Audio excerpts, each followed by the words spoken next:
The Good Vibrations podcast is made possible by sponsorship from the Phoenix Light Foundation. Visit thephoenixlightfoundation.co.nz for more information.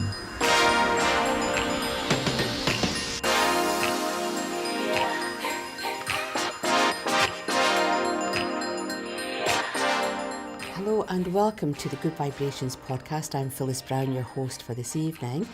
So this evening's show we have Jarnia Kupe or Kupe. How do I pronounce your last name? Is it? I've known you a long time and I've never been able to pronounce that properly. So hi Jarnia, welcome to you. Thank you for coming in and speaking to us. And it's just so lovely to see you. Thank you. So we're going to sort of quiz you a little bit about you as a person and a little bit about your Maori ancestral background, because obviously I'm a Scottish person here in New Zealand. I can tell you all about the highlands and the byways and the glens, but I'm really not up on what is it to be a Maori in modern day times and how you mix all that together. Nice. But I want you just to tell us a little bit about yourself first. Right. Te Hei Maori Ora, which is saying to everybody, our life force. Maori is our life force. And I'm going to do a wee introduction, which is my pepeha, my mihi. And that, like you just said, you're from Scotland in the Highlands. Well, this tells you my mountain and my river and how my ancestors came to New Zealand in wonderful. the waka, in the canoe. So this is my official Māori introduction. Ko Māua te maunga, ko te awa nui te moana, ko taki tumu te waka, ko ngai te rangi nui te iwi, ko tūteranga te marae, ko Jarnia Kupe aho. Oh, I really feel that in my heart. It's bringing tears to my eyes. That is so beautiful. It is beautiful, and it's all heart, and it's ancestral, and it's basically my genealogy. So that takes you, Mauao is Mount Maunganui in Tauranga in the Bay of Plenty, and my water is Te Awanui, which is the Tauranga Harbour area, and Taki Tumu, which is the waka, which arrived with our big chief on it. There were 7 wakas that arrived into New Zealand. And then Ngāi Te Rangi Nui is my iwi, my tribe. Right. Okay. Tūteranga is my marae, my home base. And my name, Jarnia Kupe. I have a very famous last name. Do you have a famous last name? At last, we've got someone famous on the show. I do. We went to Northland last October, and I didn't realise how amazing. So Kupe was our chief explorer.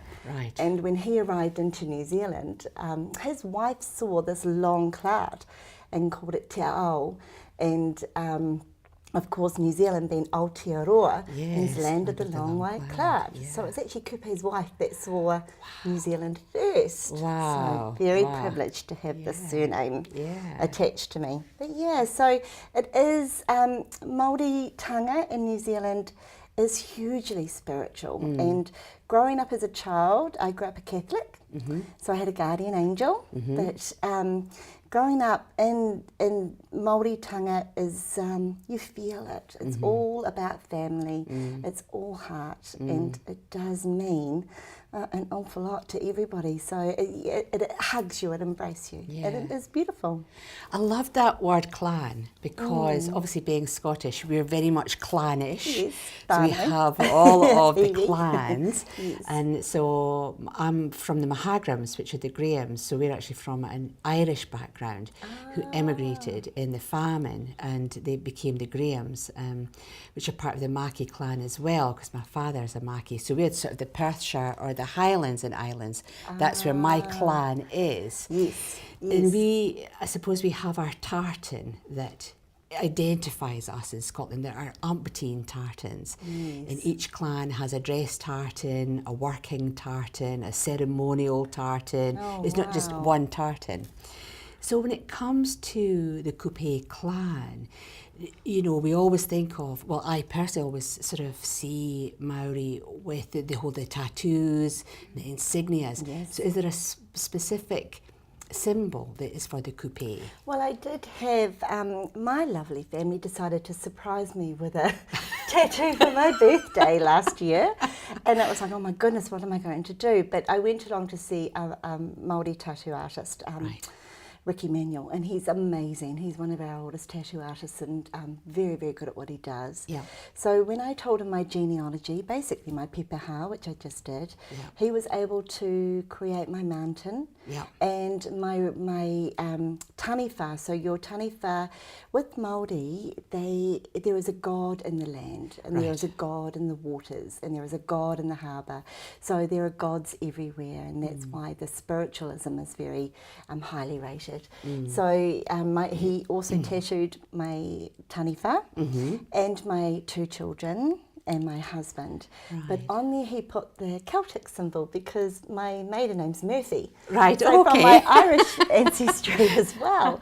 So there we go, Phyllis, we have a link there. So that was beautiful, and I wear that where I can see it. I have that on my leg, so that I can actually see it. I thought about it on my back, but then I wouldn't be able to enjoy it. And every time I see it, I hold a lot of pride. So the tāmoko, which you see on some of the older generation on their chin, back in the early days, the chiefs had a tāmoko. That was their signature. Right. They didn't know how to read or write, and that was how they signed their names, was the tāmoko they wore on their chin. Right. And the Treaty of Waitangi has such. It has them signed with the tāmoko they had on their chin. Wow. Yeah, so that was how they signed their names. So that would be, nowadays modern, it would be in the kākahu, which is the clothing. Right. So you'll see kapahaka groups represented with clothing, which will represent their tribe, so to speak. So in colours and in patterns is the same way the tartan would. Wow, it would for each clan. Comparison. That's right. Exactly. Is the way they would represent that in the same way. Wow, oh, that's really interesting. Really interesting. So when it comes to, you've got this spirituality, this sort of part of your culture, and I take it that in your family, you said you were brought up in this sort of Catholic belief system. So as a child, was that confusing? Did that fit in for you? I had a guardian angel, so that was that. Dad was from Central Otago, and an Irish family, and Mum was from Tauranga. Right. So Dad had gone up there to work on the wharf, and when we moved down to Christchurch, I lost a lot of my Māori culture. And so did Mum and Dad, but they decided to learn the Maori language. And back in the 70s, it was very, very Pākehā-based schooling, no Māori schooling at all. So I did lose a lot of my Māoritanga. And when I put my children into school, I made sure that that was their base. And I put them into preschool with Maori language, and then into schooling with Maori language as well. And they've both chosen to do te reo Māori throughout their schooling, which is beautiful. But of course, when I went for their help to do this tonight, neither one could help me. So it is all about their essence, your essence. So your I would liken it to our chakras, the mana. The mana we hold is our essence. So you'll often get told as a young Māori child, where's your mana? You know, because it is part of you. It's you, your being. Wairua is our spirit, our soul. So your wairua flows through you, and with the Māori, it also is in the land and in the water again, and in the sky. So your wairua is your spiritual part of living. Then you have the manaia. Your manaia is hugely regarded because the manaia can go between the spiritual realm and the physical realm. So it's like your aura, it's like your guardian angel. It's there protecting and surrounding you constantly. And then when you pass away, it takes you to the underworld and back to the ancestral land of Hawaii. Right. So it's the only Māori, thing that can go between the physical and the spiritual realms. Now I want to, with the underworld, because that's really interesting, because a lot of shamanic cultures, they go to the underworld, whereas obviously Christian cultures, it's all about going up to heaven. So in this going into the underworld, it's like going to Valhalla. You know, if I think about the Viking society, so I lived in Largs for quite some time, or just outside Largs, and they're all very Viking. The west coast of Scotland was completely invaded by the Viking culture, and obviously the Vikings themselves. So, and I have Shetland relatives. So of course we have the Uphelia where we burn the Viking boat, and it's all about our Viking ancestry and everything. So with Valhalla, it's about returning to that underworld. So could you just explain that for me a little bit deeper? A tangihanga is where it's a tangi. Tangi means to cry. Yeah. So I've lost both my parents, and both parents have had a tangi. And I was the first of my generation to lose a parent, where I had to sit and be in charge. When my father passed away, my mother was there. Yeah. And the beautiful thing is with a tangi is the body is never left alone, right from the point of passing. So my mother passed away in a hospital bed, and we were all there with her when she passed away. Her body is put in a cousin's car, or the van's cleared out of its seats, and her coffin her body is put in there, taken to the undertakers. The undertaker then, we dressed her, we put her makeup on, and the undertaker does the embalming. She's never left alone at any stage. And I think that's beautiful. And in the meantime, the cousins then went back and prepared the house, where we had to spend the time waiting till the marae was prepared. Right. And I would have to sit by her the whole time, being the eldest child. And when I sat beside her, I thought, I'll just quickly get up and go and get a cup of tea. Well, I got sat down straight away. It was 101 in Maori culture, this was, and you were never allowed to leave. So I had to, and I was waited on hand and foot. It was beautiful. Then when it came to the tangi, I had to be wearing a skirt. Well, I went up there not for her passing, I went up there because she was sick, so I didn't have a black skirt, so I had to wear a black sheet onto the marae behind her coffin and walk onto the marae with her. And then it's placed with her photo. The coffin is placed in the wharanui, which is where you sleep, and with her photo on top, and everybody comes and they place their beds all around. She's never at any stage left alone. Okay. So we were there for 3 to 4 days, and people come to visit to pay their respects. And I remember the first morning waking up at 4:30 in the morning and thinking, remembering why I was there, and just felt this urge to cry, and her coffin was right next to me. And I got up and walked out, and of course the next person rolls over. And I got up and walked out, and no sooner was I out there, I had cousins on each side of me hugging me. And I just thought, this is the most beautiful way to grieve. On the last day of the tangi, they put the lid on the coffin, and they do it before the sun rises. Right. And what that means, as soon as the sun rises, the body, the manaya, takes the body, and they go underground, up to the underworld, into Cape Reinga, right up to the top of the North Island. Right. And at Cape Reinga, there's a pahutakawa tree that sits out on the edge of a cliff. Right. And the body climbs down that tree, down the branches and into the sea. Right. And then under the sea into our ancestral land of Hawaii. Right. In which case the manaya guides it all the way to Hawaii, and then they're back. Wow. Back to where they were. Yeah, Back to that back root to their essence. homeland, back to that root essence. And it's such a beautiful thought. That you actually can feel at the time of the coffin closing, and then of course back in the physical world, we're burying the body. Absolutely. And putting the closest belongings into the grave, and burying it over. But it really is a process of grieving, and with all the love and support you can imagine. Stunning. It's a beautiful way to grieve. So yes, so that's what I mean by the underworld, and going it's back to lovely. home, because it's like that, going back to Valhalla. It's going back to where the warriors are, going back to that ancestral place. And you said before that the Catholic, that I grew up a Catholic. Well, we had 3 French soldiers, so to speak, that came to New Zealand many moons ago and married into our tribe. Right.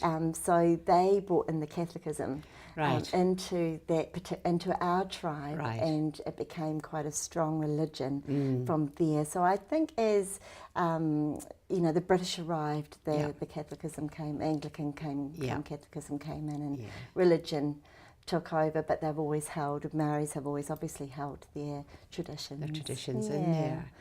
And so in the class, so for yourself, you joined me in my angelology class, and we discovered the angels. But I think for you, I think what I loved about watching you was that whole aspect of you rediscovering your angels. Because having this Catholic upbringing, obviously, you would have had that process. I felt like a naughty Catholic girl who had forgotten all her roots, which was very naughty. In class, it was a revelation each week. I did, and it was funny. It wasn't until one of the other ladies said, "Well, I grew up a Catholic, and I had a guardian angel," and I thought, "Oh, so did I." Yeah. And I thought, how naughty of me to forget, you know, such a big part of my life. Yeah. And I hadn't even told my boys they had guardian angels. Yeah. So it was. I remember choosing the course. I had done, a few of the courses, and I remember choosing angelology because I didn't have enough respect for the angels. I felt in myself, and I needed to learn more about the angels. And so when I chose to do the course, I suddenly thought, I have a guardian angel. And on the course, on the first lesson, you tell us to go home and talk to this guardian angel. If you do. Wow, did I get reacquainted. That was an amazing, it was an amazing lesson. And a meditation, that one. But so the angels would be now one of the best courses I've done. Right. It like the Maori culture, and it's all heart, and I feel it in my heart. The angels surround you, and you can call on them, and they do answer. So it is amazing. It's absolutely astounded me doing the angel course. I think they come to me in colours. Yep. I've now decided I don't see a lot of feathers. Yeah. Although this one's been sitting in my treatment room the whole time, I hadn't noticed that. Yeah. But I don't see a lot of feathers, but I do see the colours, and I know when I need a car park, things like that parking angel is there. I can't believe it. It's just and the best car park I could have asked for. Yeah. But it's just things that, like if you do ask for their help, and like you say, they love to come and play. You do. You do have a lot of fun. So it's been great. I think what I've enjoyed is, you've talked about your boys and how you've brought them up and you've made sure that they were educated in their absolute ancestral history. But all throughout the angelology course, you would go home and you'd give them a lesson each week. And now this is the angel to use. Yes. So, or here's the angels coming in, or, you'd be, the singing bowl wrapped around their ears while they're trying to study, all that stuff.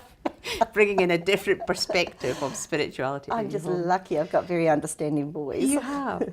So when you reflect on your boys, have any of your children sort of carried on? Do they talk about the angels with you? Do they talk about how they are supporting themselves spiritually in any way? They do in their own little way, actually. For instance, when my eldest child was trying to fill out forms on the computer and he was struggling, so I went around him with the singing bowl. You did? And he was just like, "Mum, please." I'm sorry, darling. And I put it down and went down to my bedroom. Well, I could hear the singing bowl being tinged. There was only one person who could be doing that. Yeah. So it was, and also, like I've said to them, you've got guardian angels. I said this separately to them because I wasn't sure about what kind of reaction I was going to get. Yeah. They both wanted to know, what's their name? Yeah. I said, well, you have to ask your guardian angel that. Yeah. And then, what do they look like? Oh, you have to ask them that because he's been with you or she's been with you right from the get-go, right from when you were born, and they'll be with you right from when they die.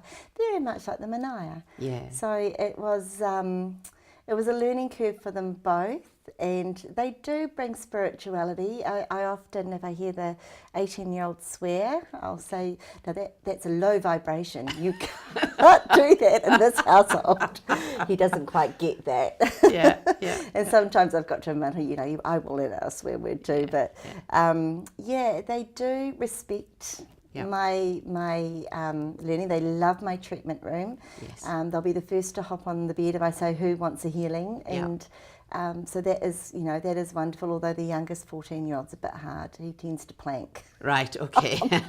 on the treatment bed. He hasn't quite got that calm down effect, but the 18-year-old loves it. Cool. Cool. So it does work well within our family. It's calmed the household. Oh, beautiful, beautiful.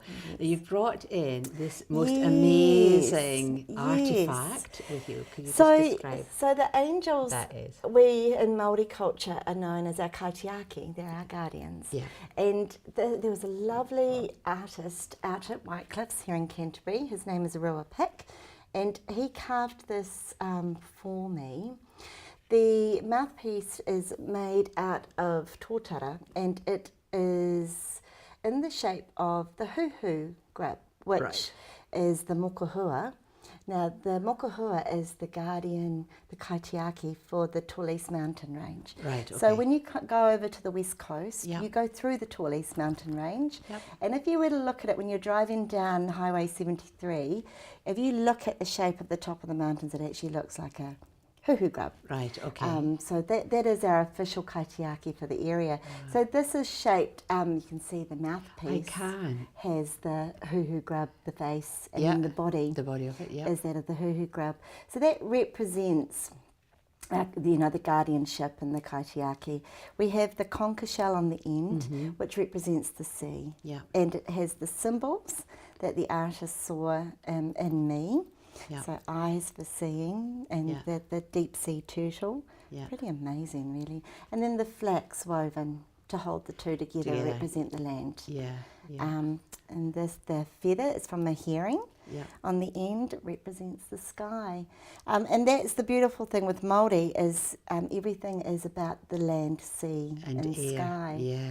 And the manaia has the head of a bird, the tail of a fish, and the body of a man. Right. Also representing the earth, sea and sky. So this is a pūpakapaka, and you blow it for emergence. So, new beginnings, to move forward and to clear negative and to help you move forward. Yeah. So it is a beautiful instrument. It's very hard to play. Yes, well, we have recorded you earlier on. Thank goodness. So we will splice that in so that our listener can just hear what that sounds like. So when they are listening to this, what should we be thinking when we're listening to this beautiful It's a vibration. So it is a vibration, and you let it go straight to your heart space. It's about emergence, so it's about bringing yourself forward with confidence and with the knowing that your new beginnings and beautiful, and strength, cool, and your mana, and our mana.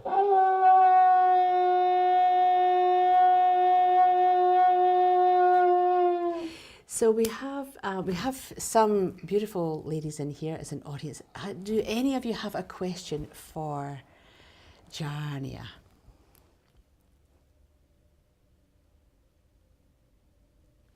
No, we're all quite happy. What did we learn from there? What do you think? What would you take away from that, Leanne, do you think? That family is very important. Yeah. Yeah. Totally. Part of the culture. What about yourself, Angela? What would you take away from the interview today?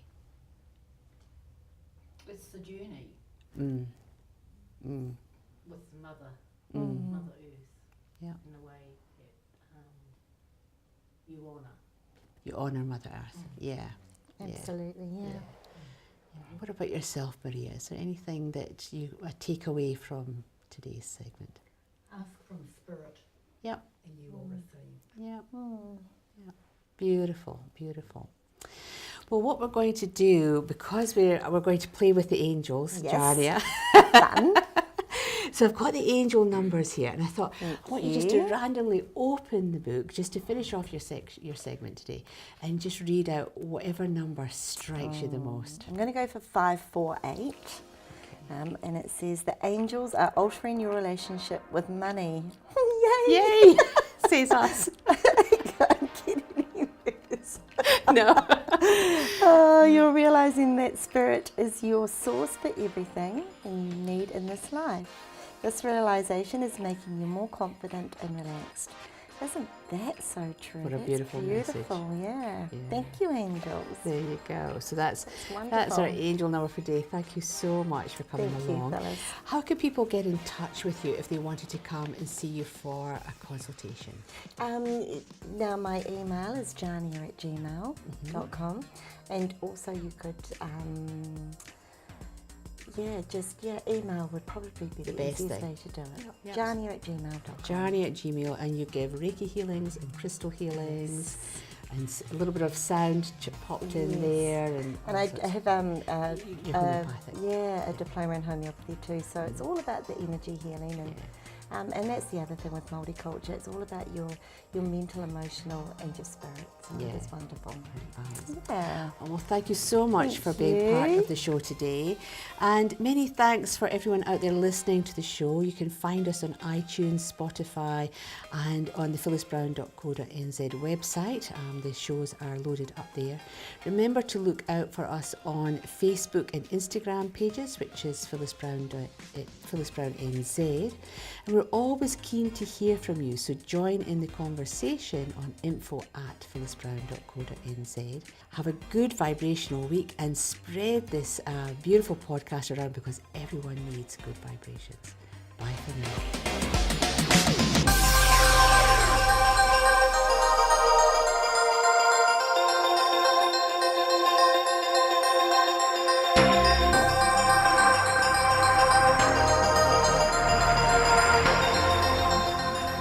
This podcast was brought to you by the Phoenix Light Foundation. For personal development courses, visit thephoenixlightfoundation.co.nz and use the code PHOENIX50 for 50% off all courses.